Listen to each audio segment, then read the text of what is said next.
Nah, teman-teman mahasiswa, kita berjumpa lagi di pertemuan kita yang ke-9.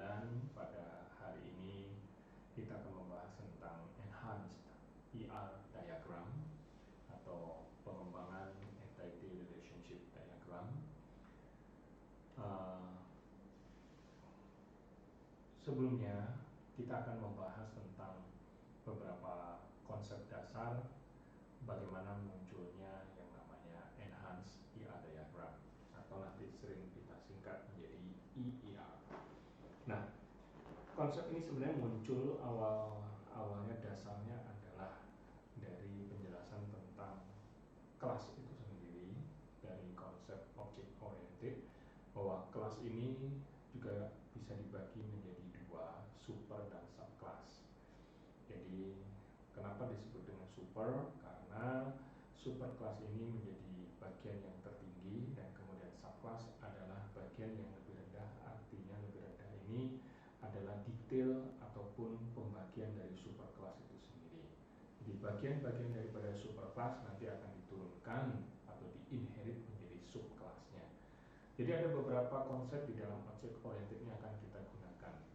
Jadi dari kelas itu sendiri, konsep super dan subclass, inheritance, kemudian juga ada konsep specialization dan generalization, dimana kalau kita sekilas melihat dari contoh yang di bawah ini, teman-teman akan melihat bahwa entitas employee kita bisa lakukan spesialisasi atau kita breakdown lagi berdasarkan jenis pekerjaannya, yaitu sebagai secretary, technician, atau engineer.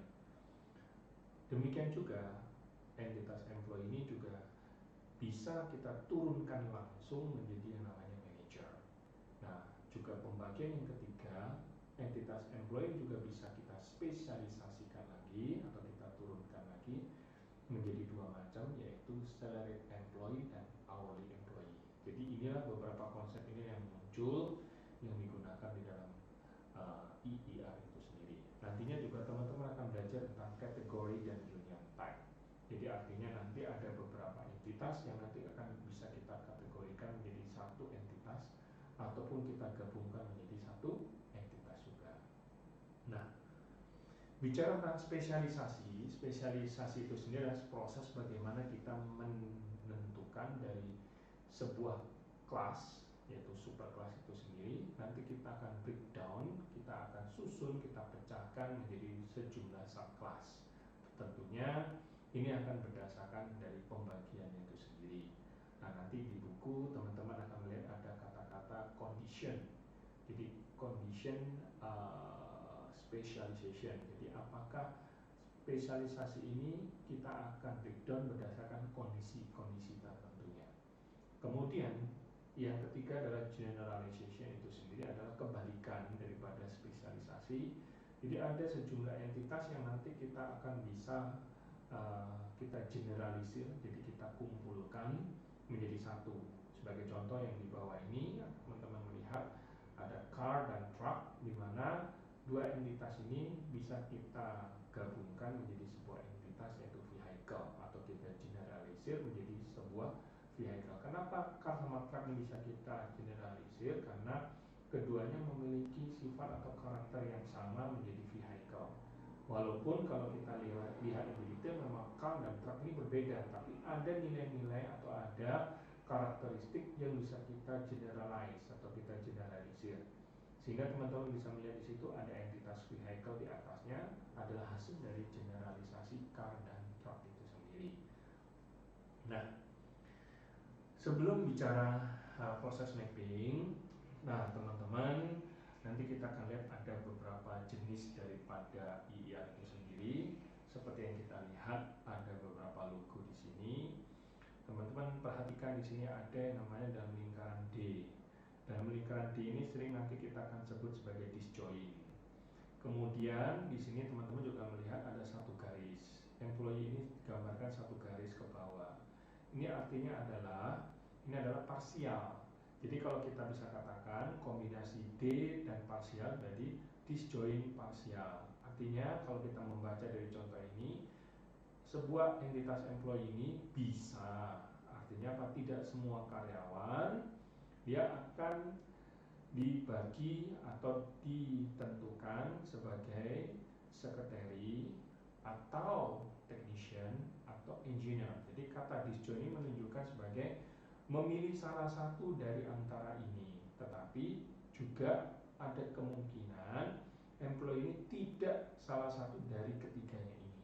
Artinya ada employee yang juga bukan sekretari, bukan technician, dan juga bukan engineer. Jadi teman-teman harus perhatikan di situ. Nah, kembali lagi ke proses mapping ini, maka teman-teman akan melihat proses mapping yang pertama sering kita sebut sebagai opsi yang pertama. Di opsi yang pertama ini, entitas employee dengan partial disjoin, konsep ini atau step yang atau pilihan yang pertama ini adalah multiple relation include super dan subclassnya. Artinya apa? Nantinya semua entitas baik itu superclass maupun subclass kita akan buatkan menjadi sebuah relation atau table. Jadi masing-masing akan menjadi table sendiri-sendiri. Jadi teman-teman akan lihat di samping kanan akan terlihat setelah kita mappingkan, maka employee akan jadi entitas sendiri, secretary akan jadi entitas sendiri, technician menjadi entitas sendiri, dan engineer juga menjadi entitas sendiri.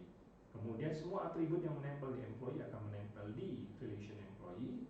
Kemudian atribut yang menempel di secretary akan menempel di secretary, technician, dan engineer. Nah, teman-teman perhatikan di situ ada kolom atau ada atribut SSN yang mana ketika kita lihat juga ditarik tanda panah ke atas menunjukkan merefer atau merujuk ke employee. Jadi ini adalah hal penting yang teman-teman harus perhatikan, bahwa ketika kita mau map dengan menggunakan opsi A ini, pastikan Anda juga akan menggambarkan reference key-nya atau foreign key yang ada di secretary, technician, dan engineer. Kemudian opsi yang B sama, yaitu multiple relation, tapi hanya khusus subclassnya saja. Jadi superclassnya tidak dibuatkan menjadi table terpisah. Contoh seperti ini. Anda bisa melihat vehicle. Kemudian Anda lihat saya turunkan ke bawah dengan 2 garis. Di situ menunjukkan adalah total. Jadi disjoin total. Artinya apa? Semua kendaraan itu pasti kita akan tentukan apakah dia berjenis car atau berjenis truck. Tapi tidak boleh kedua-duanya karena disjoin. Jadi hanya salah satu. Nah, teman-teman bisa melihat di sini vehicle pasti akan ditentukan apakah dia car atau truck.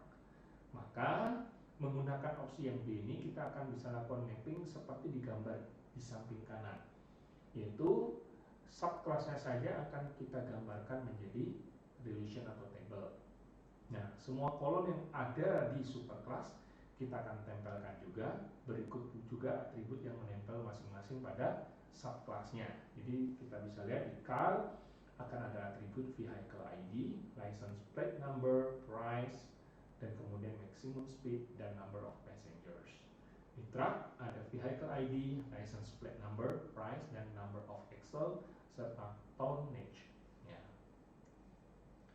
Opsi yang C atau opsi yang ketiga, teman-teman nanti bisa lakukan sebagai contoh seperti di sini.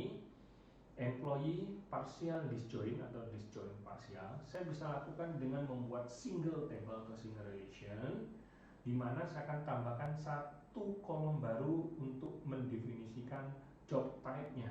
Maka kalau teman-teman melihat nanti akan ada sebuah kolom baru di sini.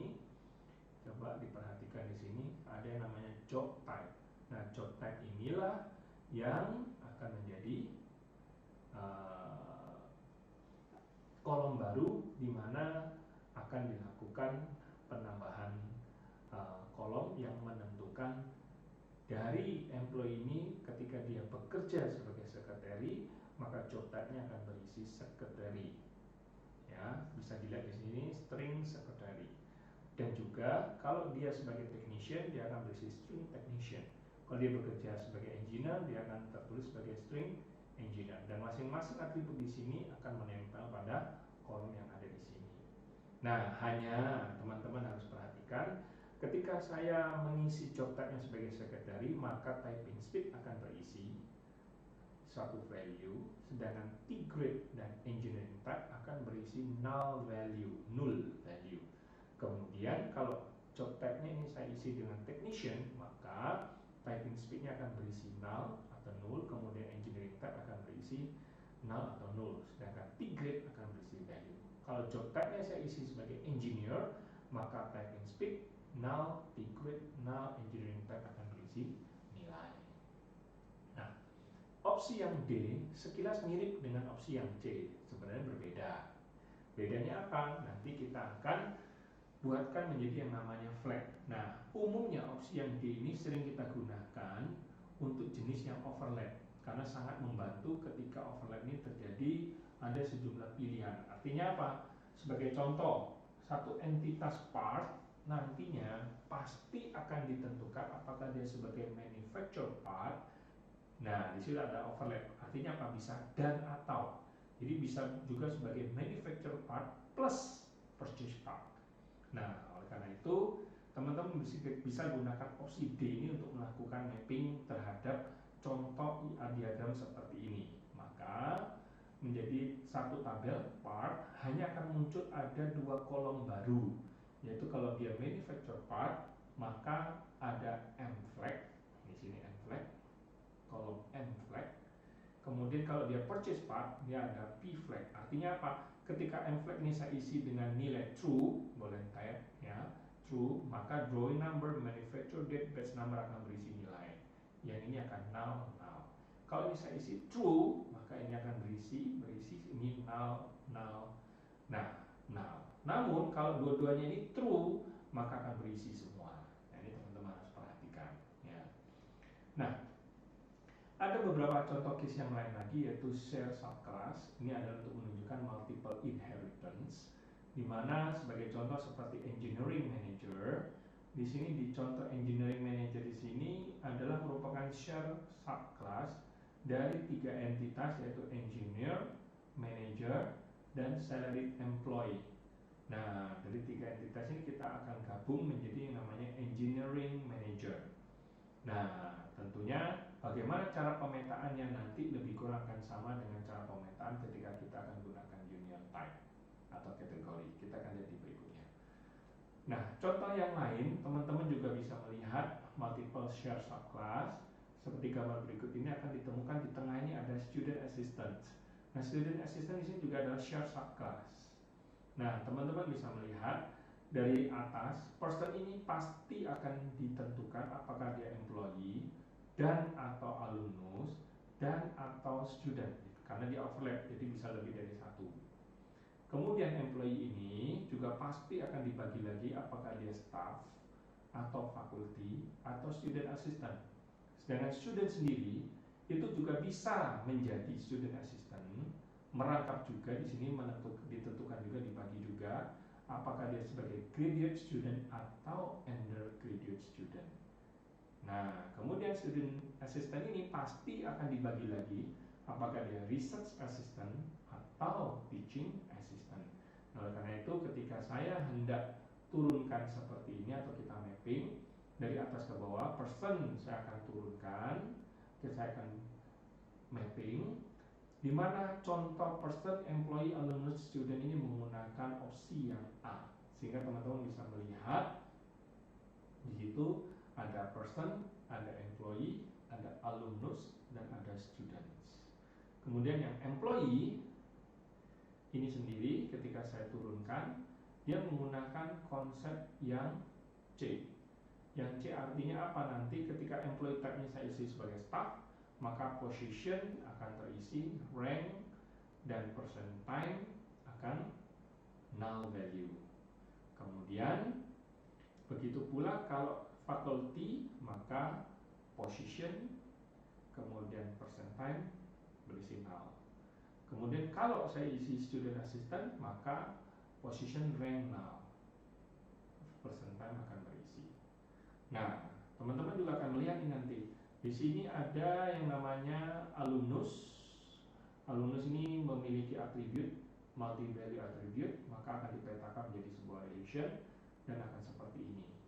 Nah, otomatis year, degree, major plus SSN semuanya akan menjadi primary key, dan ini SSN itu sendiri di relation ini adalah merupakan foreign key terhadap alumnus. Nah, sekarang kita akan lihat di sini teman-teman ada yang bagian yaitu entitas student. Maka di entitas student ini ketika saya turunkan dia bisa langsung jadi student assistant, maka di sini akan muncul yang namanya student assistant flag. Kemudian student assistant pasti akan graduate atau undergraduate. Saya akan gunakan cara di sini kalau teman-teman lihat ada graduate flag, ada undergraduate flag. Ini adalah cara yang ke D, opsi D. Kemudian berisi kalau misalkan dia graduate flagnya true maka degree programnya akan berisi. Kalau undergraduate-nya ini true maka ini akan berisi. Karena dia disjoin pasti tidak bisa dua-duanya true. Ya, pasti salah satu true atau false. Ya. Nah, sedangkan student assistant ini sendiri, nah teman-teman akan lihat di sini akan muncul di tabel employee yaitu ada research assistant flag dan ada teacher assistant flag. Kalau dia research assistant yang flagnya true, maka projectnya akan berisi, course-nya null. Kalau teacher assistant ini true, maka projectnya null, ininya berisi nilai. Ya. Nah, teman-teman kita akan lihat contoh berikutnya adalah melakukan mapping terhadap ketika kita jumpai ada union types. Sebagai contoh di sini di dalam union types, teman-teman bisa lihat person, bank, and company kita akan unionkan menjadi owner. Kemudian car and truck kita akan unionkan menjadi register vehicle. Nah, sekilas waktu kita lihat di proses mapping, teman-teman perlu memperhatikan person, bank, company dia akan memiliki sebuah kolom baru namanya owner ID. Kenapa? Karena dari tiga entitas ini sebenarnya adalah entitas yang berbeda-beda masing-masing. Namun ketika saya kelompokkan terhadap satu studi kasus yang di bagian C ini, bahwa person bisa memiliki register vehicle, bank juga bisa memiliki register vehicle, company bisa juga memiliki register vehicle. Maka ketiga entitas ini saya bisa kelompokkan jadi satu, kita unionkan menjadi owner. Nah, karena masing-masing berdiri sendiri, masing-masing memiliki primary key, maka saya akan membentuk satu foreign key untuk menghubungkan kepada owner, yaitu owner ID yang ada di tabel owner atau relation owner.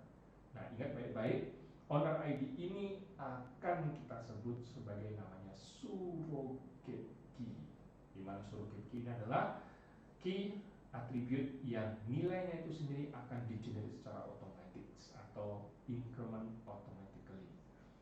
Kemudian kalau kita lihat yang bagian bawah, car and truck ketika saya unionkan menjadi register vehicle, maka akan muncul di situ ada register vehicle, di mana vehicle ID merujuk ke atas masing-masing dari car dan truck. Kenapa kok tidak membuat surrogate key, Pak? Karena masing-masing dari car and truck mereka sudah memiliki primary key, vehicle ID, dan memiliki fungsi yang sama, sehingga kita bisa kelompokkan, kita bisa gunakan itu sebagai primary key yang ada di register vehicle. Nah, untuk tabel own atau relation own itu sendiri adalah hasil dari hubungan many to many antara owner dan register vehicle. Nah, teman-teman, demikianlah proses pembelajaran tentang enhanced ER diagram. Silakan Anda isi diskusi dan juga nantinya lanjutkan di lab. Teman-teman lakukan juga instruksi yang sudah diberikan di lab ya, dan juga di discussion forum ini. Tolong Anda berikan pendapat Anda tentang apa itu surrogate key dan contoh-contoh pemakaiannya. Baik, demikian ya. Sampai jumpa lagi di perkuliahan berikutnya. Selamat belajar. Terima kasih.